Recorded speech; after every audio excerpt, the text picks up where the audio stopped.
ভাই বোন দাদাদের চরণে শস্য কোটি কোটি ধন্যবাদ প্রণাম জানিয়ে এবং তাদের চরণ ধুলে নিয়ে আবার লীলা কথা শুরু করছি। আমার প্রস্তুত ছিলাম না বলে আমার তারিখটা মনে নেই। আমি একবার বৃন্দাবন যাওয়ার জন্যে টিকিট কেটেছিলাম। বাবা বলছে রাধাকুণ্ডে এসে থাকো, রাধাকুণ্ড এমন জায়গা, সেখানে জপ করলে প্রচুর পুণ্য ফল লাভ হয়। রাধাকুণ্ডে কেউ ঠকায় না, বরং বৃন্দাবনে ঠকায়। তো মা তুমি রাধাকুণ্ডে এসো। তো আমি টিকিট কাটার পর পড়ে গেছিলাম, এত জোর পড়েছিলাম যে পায়ে এমন লেগেছিল, পা ছুতেই আর চলতে পারছি না। যদিও অনেকে ভাববে একটি পায়ে লেগেছে তো আরেকটা পা কি আছে, কিন্তু একটা পা তো আমি ফেলতেই পারছি না। একটা পা ফেললে তবে তো আরেকটা পা চলবো, এমন অবস্থা। তখন আমি নন্দাদিকে ফোন করলাম। নন্দাদি বলছে যে তুমি টিকিট কেটেছো তো তুমি চলে এসো। বাবা বলছে তোমাকে আসার জন্য। আর এদিকে ডাক্তার গড়াইকে বলছি যে দাদা কিভাবে যাব, আমি তো পায়ে আমার লেগেছে, আমি তো যেতে পারবো না। তার ডাক্তারবাবু ওষুধ লিখে দিল। লেখার পর আর তার আগে আমি ফটো সব চেক করালাম, কিন্তু কোনো কিছু ভাঙে নাই, কিছু হয় নাই, কিছু খুঁজেও পাচ্ছে না ডাক্তার। তখন ডাক্তার গোড়ায় আমাকে ওষুধ ব্যথার জন্য লিখে দিল আর বললে এই ওষুধগুলো কিনে খাও, তারপর তুমি বেনারস যাও। তারপর তুমি যদি না ঠিক হয় তোমাকে তখন MRI করাতে হবে। তা আমি চিন্তায় পড়ে গেলাম, কিন্তু নন্দাদিকে ফোন করার পর বাবা ডেকে পাঠালো। আমি গেলাম, কিন্তু কিছুতেই যেতে পারছি না। যাদের সঙ্গে যাব তারাও আমাকে দেখা করতে এসেছিল, গৌতম দা বউ আমাদের আসানসোল থেকে। তো ওনারা বলছে হ্যাঁ দিদি যেতে পারবেন। ওরা আমাকে যে গাড়িতে যাবে সেই গাড়িতে নিতে এলো বাড়িতে। তারপর গেলাম বৃন্দাবন, হুইল চেয়ারে করে গেলাম। পর্যন্ত যেতে পারলাম না, হুইল চেয়ারে করে গেলাম বাবার কাছে। তারপর ওইখান থেকে মথুরাতে নেমে রাধাকুণ্ডে গেলাম। বাবার সঙ্গে এবার দেখা করব। দেখা করার পর মানে খুব কষ্ট করে চলতে গেলাম। অনেকেই বলছিল যে বাবারি ধন্য, তোমার আসার কি দরকার বাবা, এমনি অবস্থায় বাবা বললেই কি তোমাকে চলে আসতে হবে। একজনা বলেছিল বাবা তুমি এলে কেন এই অবস্থাতে। তা আমি ওকে কিছু বললাম না, মনটা আমার একটু খারাপ হয়ে গেল। যদিও আবার অনেকে বলছে ধন্য তোমার মনের জোর যে তুমি এসেছো। আমি বলি আমি একটা নিয়ে এসেছি, মনের বিশ্বাস নিয়ে। আর আমার ছেলেরা আমাকে ওই জন্যে পাঠিয়েছে যে বাবার কাছে গেলে তুমি ঠিক হবেই। তারপর আমি বাবার কাছে যাই। তার বাবা আমাদের সঙ্গে সবাই যারা ছিল সবাইকে বাবা বলছে যে তোমরা সব উপরে দেখো, রান্না হচ্ছে সেবার জন্যে, যাও দেখে এসো। আমিও যাচ্ছি। তারপর হীরামনকে দিয়ে বলছে বাবা ওই মাকে ডাকো। তারপর হীরামন বলছে মা মাসমণি তোমাকে যেতে হবে না, তো তুমি এখানেই থাকো। বাবা বলছে তুমি উঠে যেতে পারবে না। তারপর বাবা তখন নিজেই আমার কাছে এলো। আমার কাছে এসে পরে বলছে বাবা মা তুমি চিন্তা করো না, তুমি ঠিক চলতে পারবে। তারপর সে গেল। তারপর বাবা একদিন সবাইকে বৃন্দাবন নিয়ে গেল, আমাকেও বললো যেতে।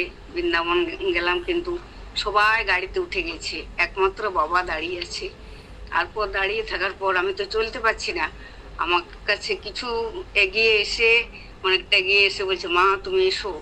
তারপর আমি গাড়িতে বসার পর বাবা গাড়িতে উঠলো। তারপর বৃন্দাবনে ওই কি মন্দির ছিল যেন, গোবিন্দ নাকি, ওই মন্দিরে গেলাম, প্রসাদ খেলাম। তারপর রাধাকুণ্ডে আবার চলে এসেছি।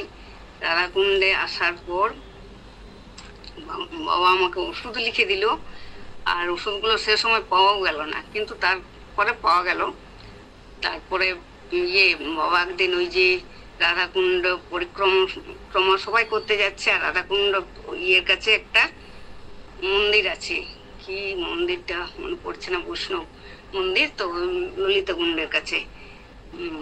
তারপর সবাই গেলাম ওখানে। তারপর আসার সময় আমরা রাধাকুণ্ডেরই বিনা মনোরঞ্জন আছে ওখানে ছিলাম। আসার সময় কিছুতেই আমি আর চলতে পারি না, ওখানে বসেই আছি, ললিতা কুণ্ডের কাছে বসেই আছি। সবাইকে আমি বললাম আমার জন্য সবাই দেরি হচ্ছে, তোমরা সব চলে যাও, আমি গাড়ি যদি ডাকে তা গাড়িতে উঠলে তারপর আমি যেতে পারবো, আমার জন্য অপেক্ষা করার দরকার নেই, বেকার বসে আছি আমি। এমন সময় একজন মা এলেন আমার কাছে, এসে পরে বলছে, মা তুমি পায়ে চলতে পারছো না, তুমি একবার এই ইয়েটা পরিক্রমা করো, রাধাকুণ্ড, যদি তুমি না চলতে পারো তাহলে আমার নাম রাধারানীর মা নয়। আর এদিকে বাবাও আমাকে বলছে যে মা তুমি চলতে পারবে, যখন বাড়ি যাবে তার আগে তুমি ঠিক চলতে পারবে। তা আমি বলছি আমি তো চলতে পারছি না, তো আমি কি করে পরিক্রমা করব, আমার তো পরিক্রমা করার সুযোগ নেই, আমি কোনো। তারপর মনে মনে ভাবলাম যে বাবা তো বলে মনটা দিতে, তাহলে তুমি মনটা দিলেই তুমি সব পারবে মা। তারপর মনে মনে ভাবলাম তাহলে আমার তো পায়ে লেগেছে, আমার তো অন্য জায়গাগুলো ঠিক আছে। তারপর আমি কিছুটা পায়ে দাঁড়িয়ে থাকছি, আবার কিছুটা ঘোরাঘুরি দিয়ে দিয়ে রাধাকুণ্ডের যেখানে ছিলাম ওখানে পৌঁছালাম। পৌঁছানোর পরের দিন বাবার কাছে গেলাম, তখনও আমি ভালো করে চলতে পারিনি। তারপর এবার প্রায় 10 দিন থাকা হয়ে গেল ওখানে। থাকার পর যেদিন আমি ট্রেন স্টেশনে আসবো, গাড়িতে চেপেছি, তারপর সবাই ট্রেন স্টেশনে পৌঁছে গেছে, আর আমি এত তাড়াতাড়ি গাড়ি থেকে নেমে পৌঁছে গেছি, প্রত্যেকে আমাকে খুঁজে বেড়াচ্ছে যে কোথায় গেল, দিদি তো চলতে পারে না, গৌতমদার বউ বলছে। কিন্তু আমি সবারই আগে ওখানে পৌঁছে গেছি। আমার এটাই বলা ছিল যে বাবার বিশ্বাস করে আমি যে গেছি, আর বাবার কথার কত মাহাত্ম্য, কত গুরুত্ব, মহাপুরুষের কথার, সত্যি আমি এক পায়ে হেঁটে এসেছি, আর হুইল চেয়ারও করা দরকার হয়নি, কিছু না। এটাই আমার বলার ছিল। প্রণাম, শেষ করছি আজকে আমি। গুরু ভাই বোন দাদা দিদি বৈষ্ণবদের চরণে প্রণাম জানিয়ে এবং তাদের চরণ ধুলি মাথায় নিয়ে আমি আজ বাবার অমৃতময় লীলা কথা শুরু করছি। আমি আজকে বলবো মন্ত্র দীক্ষা নিয়ে। বাবা গুরু দীক্ষা দিলে কি লাভ কি ফল হয় সেটা আমরা তো আগেই বুঝেছি, কিন্তু আমার ছোট বৌমাকে বাবা বিয়ের আগে ডেকে পাঠিয়েছিল, এবং বাবার বই ও খুব পড়ছে, পড়ে বইগুলো শেষ করেছিল, বাবার যে পড়া হয়েছে তার মতো নেই। তা বাবার কাছে আসার আবার খুব ইচ্ছা, ফোন করছে, বাবা বলছে তুমি এসো, তোমার কল্যাণ হোক। তোর বাবা মা অত দূরে তো ওকে আসতে দেয়নি।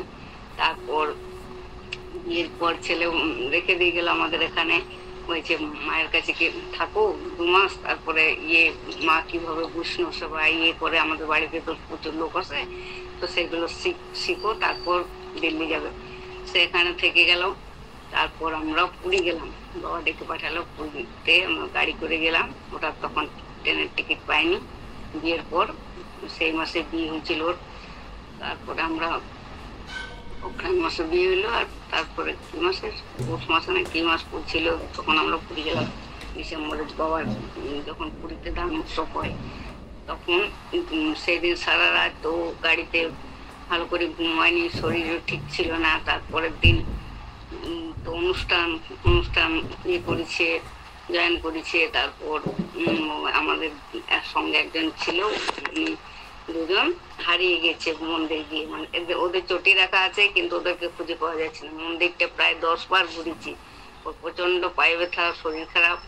তারপর রাতে বলে রাখলাম ওকে যে তুমি এক কাজ করো, বেলায় স্নান করে, বাবা বলেছে তোমাকে দীক্ষা নিতে যেতে হয়। বাবা বললো তো প্রচন্ড শরীর খারাপ, কিন্তু ওই অবস্থায় ভোরবেলাতে ও স্নান সেরে বাবার কাছে গেছে। বাবার কাছে যখন গেছে, বাবা বলছে তোমার এত চুল, এই তো যতগুলো দীক্ষা নিতে এসছে তোমার সঙ্গে, দেখো সবার থেকে তোমার বয়স কম, তুমি এত ভোরে স্নান করছো, তোমার মা তোমাকে বলে দেয়নি যে দীক্ষা নেওয়ার জন্য মাথায় স্নান করার দরকার হয় না? আর আমারও অতটা খেয়াল ছিল না, আমি প্রতিদিন মাথায় চান করে আমার অভ্যাস, বলেছি ওকে স্নান করতে। তারপর ও যখন বাবা দীক্ষা দিল, তার আগে তো গুরুর কাছে দীক্ষা নিয়েছিল আমাদের, তখন ওর মনের একটা আলাদা পরিবর্তন হলো। এমন পরিবর্তন ও মানে কাউকে বোঝাতে পারছে না, আর শরীর একদম সম্পূর্ণ সুস্থ হয়ে গেল। আর বলছি কি যে আমি উপভোগ করছি সেটা আমি নিজেই বুঝতে পারছি না। বাবা কিরকম মহাপুরুষ, কেমন গুরু, আমি মর্মে মর্মে অনুভূতি লাভ করছি। তারপর সেই গেল, তারপর পুরীতে ঘোরাঘুরি করলো সারাদিন, কোণারক মন্দির, কিন্তু ওর কোনো কিছু শরীরে ক্লান্তি নেই।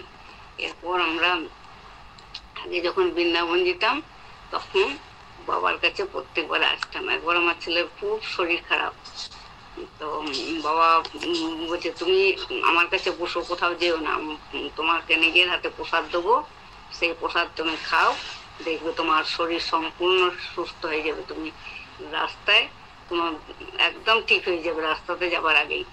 তারপর ওকে বাবা প্রসাদ দিল আমাদেরকেও, তখন বাবা নিজের হাতে প্রসাদ বিলি করতে বেনারসে দিল সবাইকে প্রসাদ। তারপর ঠিক হয়ে গেল। পরের বছর আবার আমরা গেছি বৃন্দাবন, তারপর বেনারস আসার সময় ঢুকেছি। আর ওর একটা বন্ধু ছিল, ওর বন্ধুর এত শরীর খারাপ বাবার কাছে যেতে পারলো না। তো ছেলে কি করেছে, এক কোনা প্রসাদ হাতে করে নিয়ে এসছে। তারপর ওর বন্ধুকে বলছে যে তুই প্রসাদটা খা, দেখবি তোর শরীর ঠিক হয়ে যাবে।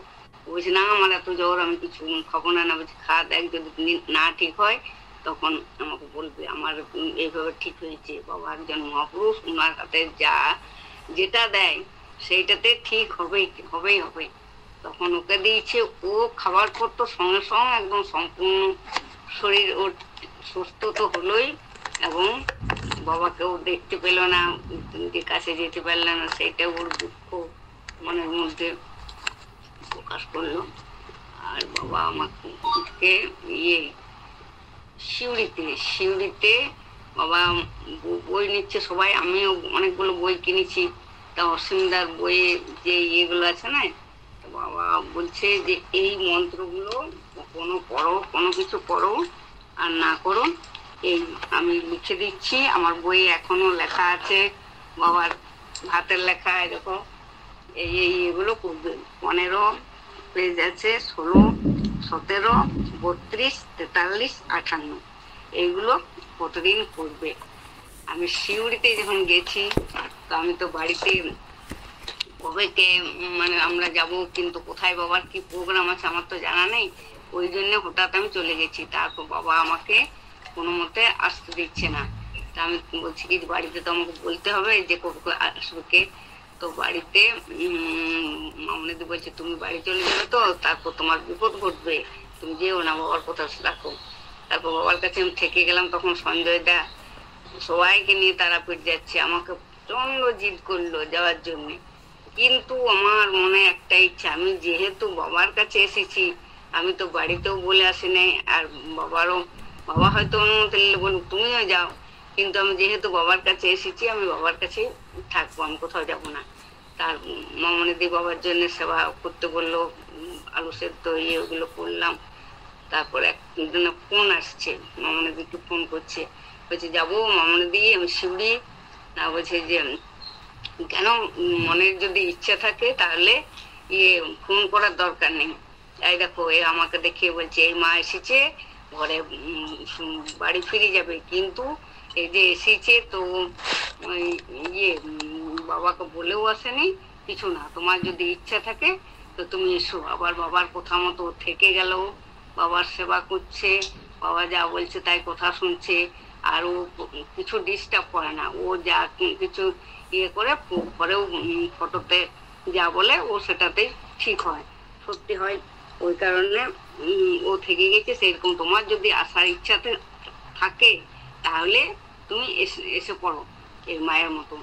আর নবদ্বীপে একটা মেয়ে অল্প বয়স্ক, এখন মায়াপুরে বাড়ি, বাবার যখন সম্বোধনা দেওয়া হয় বাবাকে বাবার স্কুলে, ও কিছুতেই বাড়ি যেতে চাইছে না, বাবার সঙ্গে জিদ দেখা করবে।